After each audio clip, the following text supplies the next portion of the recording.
तो नमस्कार। आज हम बात करेंगे वर्ल्ड वॉर टू की अपनी सेकंड पार्ट के बारे में।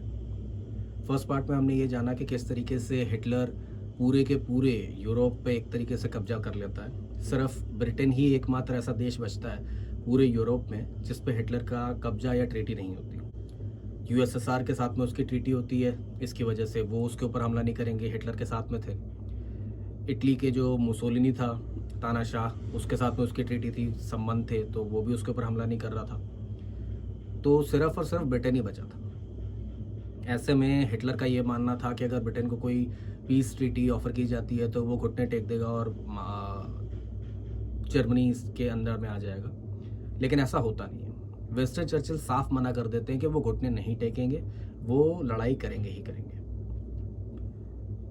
अब हिटलर को उसके ऊपर हमला करना ही था। वो ब्रिटेन पे हमले के लिए ऑपरेशन सी लॉयन का प्लान करता है। क्यों? क्योंकि ब्रिटेन जर्मनी से लैंड से नहीं जुड़ा हुआ था। ब्रिटेन और जर्मनी या जर्मनी के कब्जे के इलाके से सिर्फ पानी उनके बीच में था, तो पैदल सेना तो जा ही नहीं सकती थी।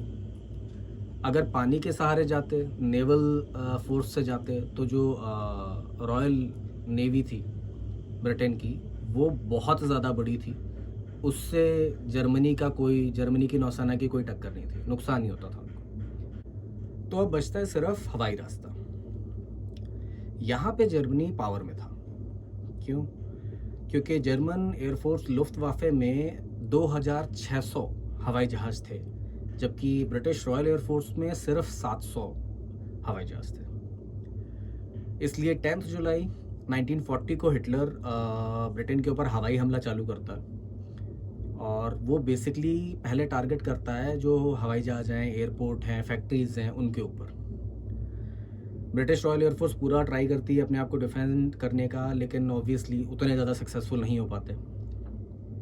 24 अगस्त 1940 को जर्मनी हवाई जहाज़ जो होता है वो लंदन के ऊपर बम गिरा देते हैं और बहुत सारे सिविलियन उसमें मारे जाते हैं। इसके जवाब में विंस्टन चर्चिल जो होते हैं वो बर्लिन के ऊपर बम गिरा देते हैं। अब 24 अगस्त को जो हमला हुआ था जर्मनी का लंदन के ऊपर, वो गलती से हुआ था क्योंकि रात का समय था और सैनिक को पता नहीं चला, उसने गलती से लंदन पर बम गिरा दिया। लेकिन बर्लिन पर जब हमला होता है तो हिटलर पूरी ताकत से ब्रिटेन के ऊपर हमला करता है कि अब हम कहीं नहीं छोड़ेंगे, हम सब उड़ा देंगे, लंदन को पूरी तरीके से तबाह कर देंगे। इसके लिए 15 सितंबर 1940 को लुफ्टवाफे के 1120 हवाई जहाज, जिसमें से के 620 फाइटर और 500 बॉम्बर एरोप्लेन्स होते हैं, वो लंदन के ऊपर हमला कर देते हैं। ब्रिटेन के पास सिर्फ 630 हवाई जहाज उस समय तक थे जो इसका डट के मुकाबला करते हैं, और वो लुफ्टवाफे के 175 के अराउंड हवाई जहाज जो होते हैं उनको मार गिराते हैं, जबकि इनके सिर्फ 29 हवाई जहाज एयरप्लेन्स जो होते हैं उनको नुकसान पहुंचता है। ये जो होता है इसको बैटल ऑफ ब्रिटेन डे के नाम से भी बुलाया जाता है, 15 सितंबर को 1940। इसकी वजह से हिटलर को अपना ये अटैक रोकना पड़ जाता है। इस समय हिटलर करता है अपने वर्ल्ड वॉर टू की सबसे बड़ी गलती, और वो सोचने लगता है रशिया पे हमला करने की। अब वैसे तो रशिया के साथ में उसकी पीस ट्रीटी थी, लेकिन हिटलर की एक बहुत अंदर से नफरत थी कम्युनिस्टों को लेके।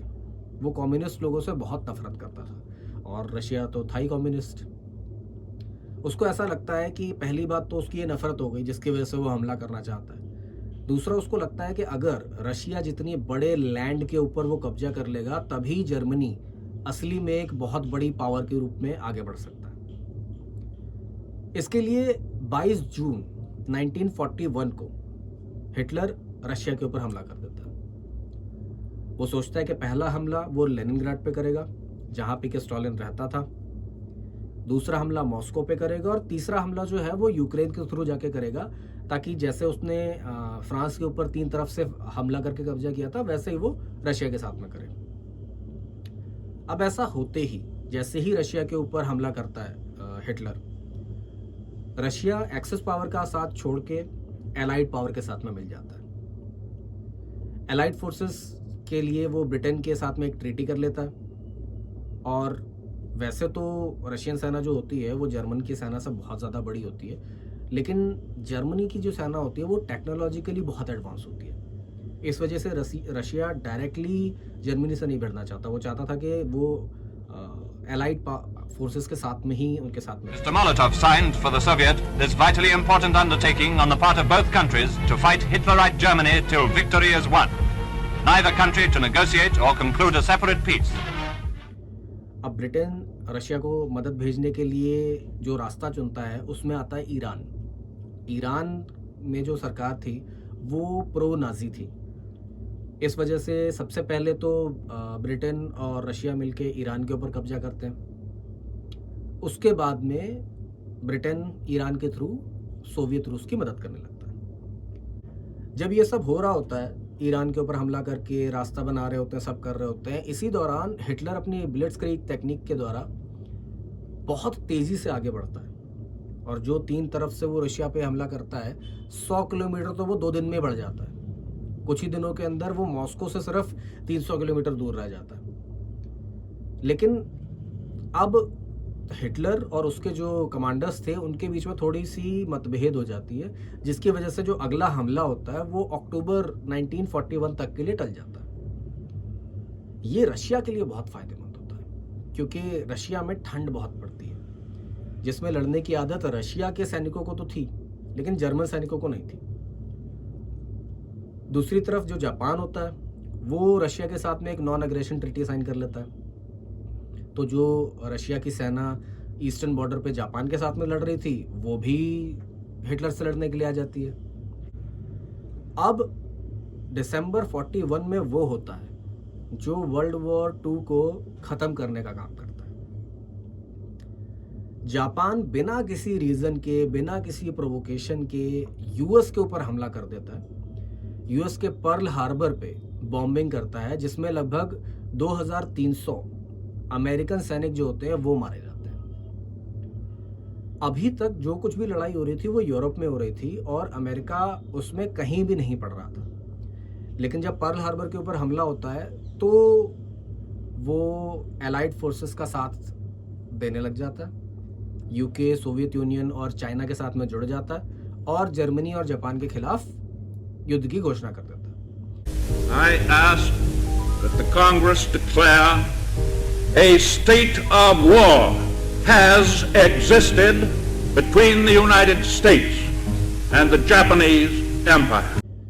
लेकिन ऐसा नहीं है कि वो एकदम से फुल पावर कूद जाए। थोड़ा समय वो लेता है प्रिपरेशन करने में, जितने टाइम में जापान जो होता है वो थाईलैंड, कंबोडिया, इन सब एरियो के ऊपर कब्जा कर चुका होता है।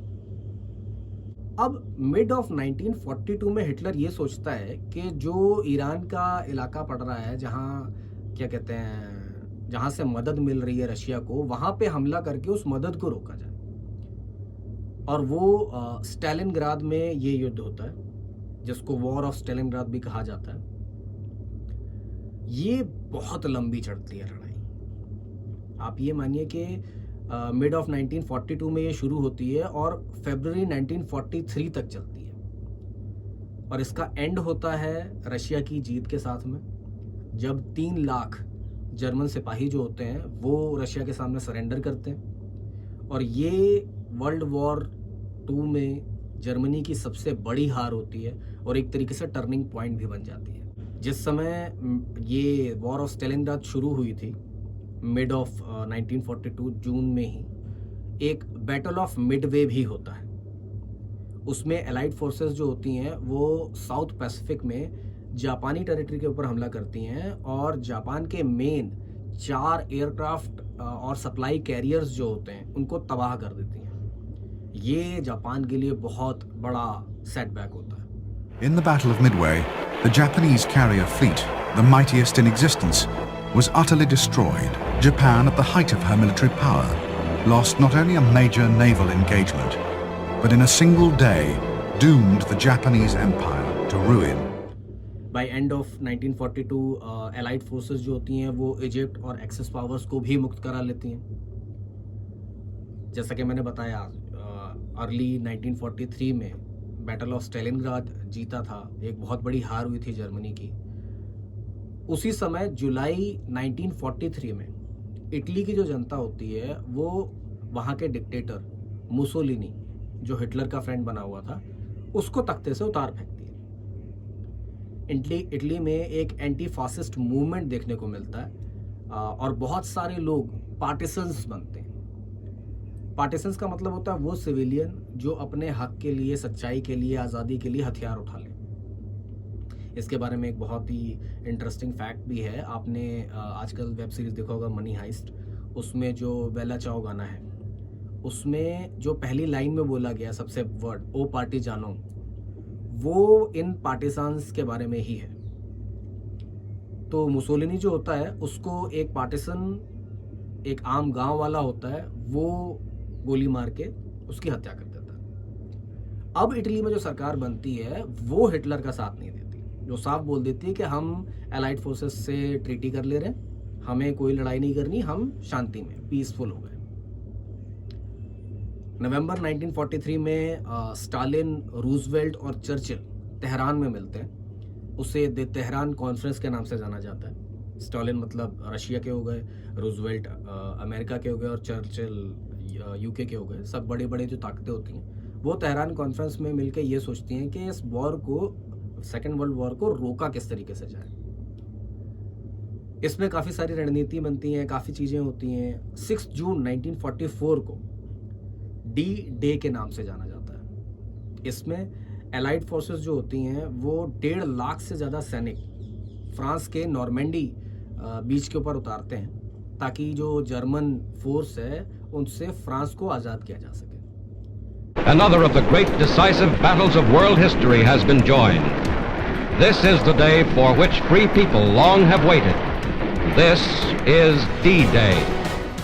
ये जो डनकर्क में इवैक्यूएशन हुआ था उसके बाद में पहली बार ऐसा था कि ब्रिटिश सेना जो है वो जर्मनी के खिलाफ लड़ने के लिए उतरी थी। इससे हिटलर की परेशानी बढ़ जाती है क्योंकि वो लगा हुआ था सोवियत रूस को हराने में। वहाँ पे ठंडी का मौसम भी आ चुका था, प्रॉब्लम भी हो रही थी, बहुत सारे सैनिक वहाँ पे मर रहे थे, लेकिन फ़ायदा नहीं हो रहा था। तो अब वो क्या करता है कि वो वेस्टर्न फ्रंट पे जो एलाइड फोर्सेस आ रखी थी उनसे लड़ने के लिए रशिया से अपनी फोर्सेस हटा के वेस्टर्न फ्रंट पे भेज देता है। अब जैसे ही हिटलर रशिया की साइड से अपनी फोर्सेस हटाता है, रशिया करता है full on attack.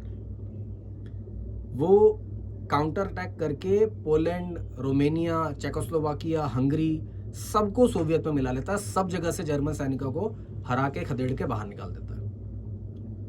Allied forces जो होती हैं वो फ्रांस के साउथ की तरफ से भी आ जाती हैं और हिटलर जो होता है उसकी आर्मी को खदेड़ने लग जाती हैं। अब हिटलर बहुत सब जैसे पहले हिटलर सब जगह पे था, अब वो सब जगह से हार रहा था। तो वो अपना आखिरी हमला प्लान करता है जिसको बैटल ऑफ बल्ज के नाम से जाना जाता है। ये आर्डेनेस के फॉरेस्ट में ही होती है जहां से मैंने बताया था फ्रांस में वो घुसे थे।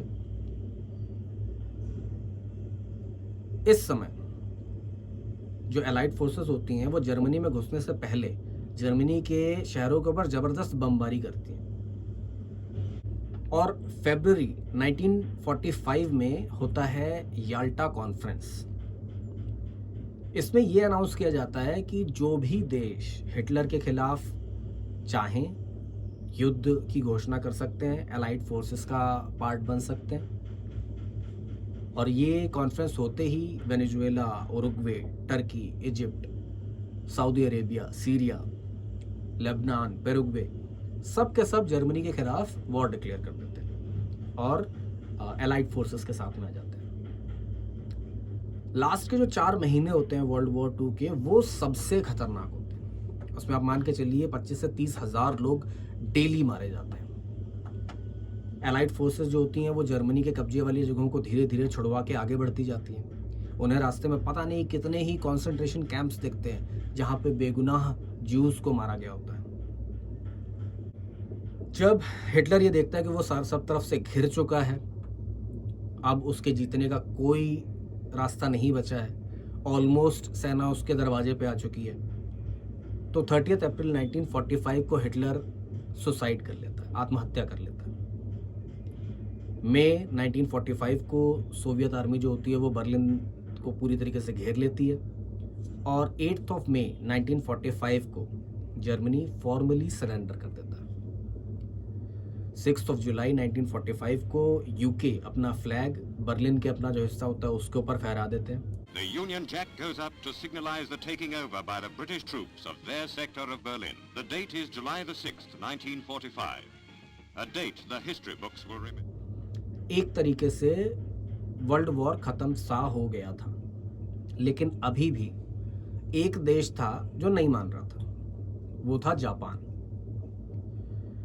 जुलाई 1945 में जापान को ये अल्टीमेटम दिया जाता है कि आप इस वर्ल्ड वॉर को अब बंद कर दें, क्योंकि सब तरफ से नाजी जर्मनी हार चुका है, हिटलर सुसाइड कर चुका है, अब लड़ने का कोई फ़ायदा नहीं रह जाता, अब लड़ाई को बंद कर दो। लेकिन वो नहीं मानते।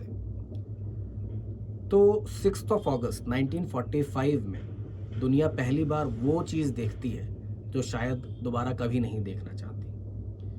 हिरोशिमा में पहला न्यूक्लियर बॉम्ब विस्फोट होता है। जापान को बोला जाता है कि अब आप लड़ाई बंद कर दीजिए, वो फिर नहीं मानते और 9 अगस्त को वही नज़ारा दोबारा देखने को मिलता है और नागासाकी में दूसरा न्यूक्लियर विस्फोट होता है।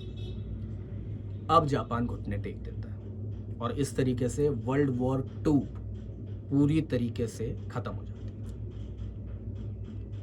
इसके बाद जर्मन टेरिटरीज जो होती हैं उनको अलग अलग डिवाइड कर दिया जाता है। ईस्ट जर्मनी, वेस्ट जर्मनी बन जाता है, एक नया देश बनता है सीमाओं के साथ में, पोलैंड बनता है और बहुत सारे देश होते हैं जिनकी सीमाएं दोबारा से रीडिफाइन की जाती हैं। वर्ल्ड वॉर 2 अब ख़त्म हो चुका था। अब अक्टूबर 1945 में स्थापना होती है यूनाइटेड नेशंस की, ताकि फ्यूचर में किसी भी तरीके से वर्ल्ड वॉर की सिचुएशन को टाला जा सके। और जो अक्टूबर 1945 में यूनाइटेड नेशंस बना था उसके जो स्थायी सदस्य हैं यूएस, यूके, रशिया, चाइना, ये बेसिकली वो देश हैं जो वर्ल्ड वॉर 2 में एलाइड फोर्सेस के तौर पे लड़े थे। इस तरीके से ख़त्म होती है वर्ल्ड वॉर 2 और यूनाइटेड नेशंस बना के अगली किसी वर्ल्ड वॉर को ना होने देने की कोशिश भी की जाती है। तो ये थी आज की वीडियो। अब आपसे मिलते हैं अगले वीडियो में, तब तक के लिए नमस्कार।